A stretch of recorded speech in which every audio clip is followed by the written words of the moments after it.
Hi guys, welcome back to my YouTube channel. Emmanuel Lens back again with another video. So last time I think I told you that I'm looking really into like moving away from prime lenses to zoom lenses, and it's been something that I've had on my mind for quite some time. And not to be sly or anything like that, I really just want to keep the prime lenses that I think are very light. That's one thing that I really told myself. And maybe I'll just put a collection of all the primes that I have right now that I'm using. So for Canon, for example, I have this one. This is the Nifty 50 that everybody knows and love, and the 100mm macro. So it's a specialty lens. It's a specialty lens. That's the reason why I still have these two lenses. I think a 50, you just need to have a 50, and especially because it's 1.5, 1.8, f1.8 aperture. It will come in handy for some low light situation, whatever you are doing in events or whatever. I think a Nifty 50 is a must have, whichever level you are at. I saw the 1.41, but I just don't want to have a big lens in my bag. That's the only reason why I don't want to invest into that one. So I have it adapted on my Fuji adapter here. So these are the two primes that I am keeping, and I sold the 24 EFS that I used to have.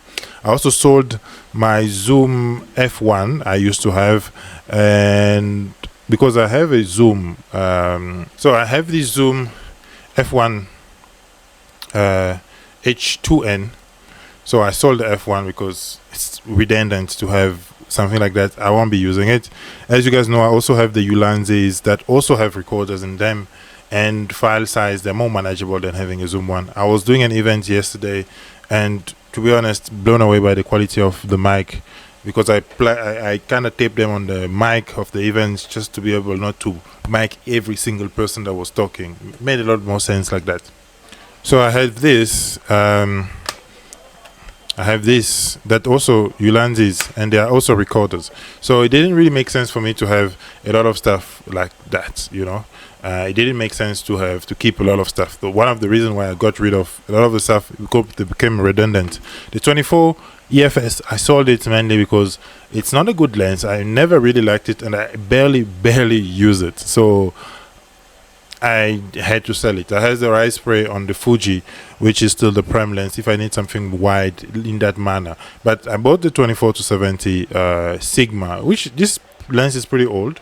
I think I was investing in the wrong thing at some point. I've invested a lot in camera bodies, but I think now I have pretty much doing what's supposed to be done. So I'm investing on lenses, and I always say a lens is something that you have to invest in a lot. I haven't taken it to a spin yet. This is my second 24-70. I used to have the Canon one, the AL version, but it was heavy and big. And this, for comparison, this lens is very tiny. I am very surprised by the size of this lens. So it is actually, it says the size of a Canon 1.2 prime lens. There you go. So this is what the lens looks like, and you can see it is really, for a 24-70, it is very tiny. It protrude, I think that's the word. It protrudes out, yeah, but as you can still see, it doesn't have OS, image stabilization or optical stabilization, which is fine.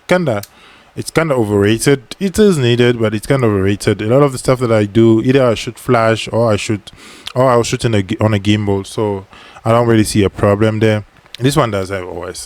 This is my other Sigma lens, the macro lens that I am keeping for the sole reason that it is a macro lens, and sometimes macro lens come in handy when you don't really expect it. I used to have two macro lenses. I sold one, but I haven't used this one in a while as well, because as you guys know, I bought a 70-200. So I have a 70-200, and I might actually sell this lens if I start collecting dust as well. I'm probably just gonna keep a 24-70 and a 100 macro, then I'll be back to shooting with this macro a little bit more. I shot it a lot before I got the 70-200. I did an event with a 70-200, pretty amazing lens. I shot my wife with this as well, really a good lens. So I think this is an investment that I'm not going to regret anytime soon. And yeah, I think it's already kind of paid itself off with some of the shoot that I've done in the month of February. So that's really good. And this one, I sold gear to fund it, which is, I think, something that a lot of people don't do.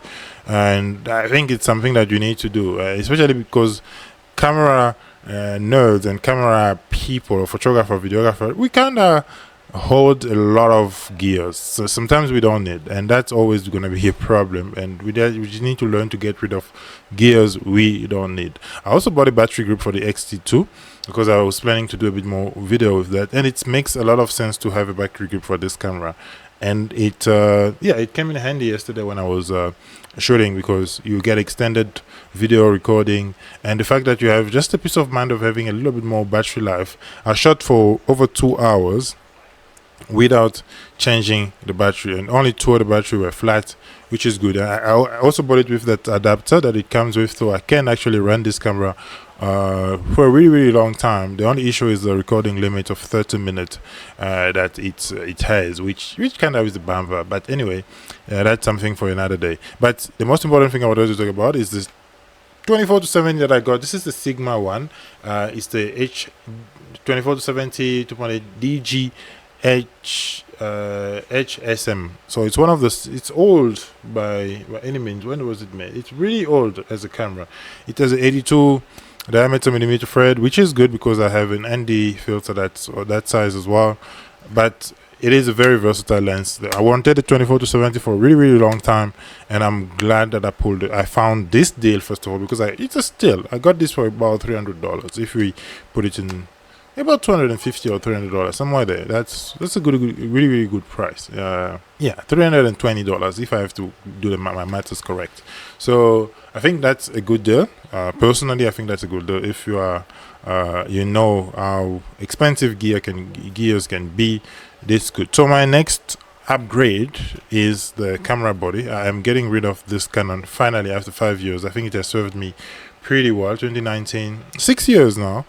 Close to 6 years, because I think it's gonna reach 6 years by October or September. After so many years, I think this has served me well. It's time to move to a bigger sensor, full frame, mirrorless. Yeah, so yeah, that's actually the plan. I'm going to buy myself an R5. That's the camera that I have in mind. If not an R5, I'm probably gonna get an R6, but I will see. I need those extra megapixel, and R6 probably would make sense. But the thing about changing cameras, I also need to change the computer that I use, because the one I have now is starting to show its age. So but anyway, I think that upgrade will be coming maybe in July or something like that. And I have some other things that I'm working with some camera store, so you guys will be seeing me a little bit more on that side. But at the time being, we're just going to be here talking about gears. And talking about gears, I also want to talk about the new Sigma BP camera that came out. I saw that thing in the morning when I was coming back from work Saturday, and I have a lot to talk about it. I'll see you guys in the next video. Please subscribe so that you can listen and you can know what I'm going to be talking about, because it's coming right after this video about the Sigma BP.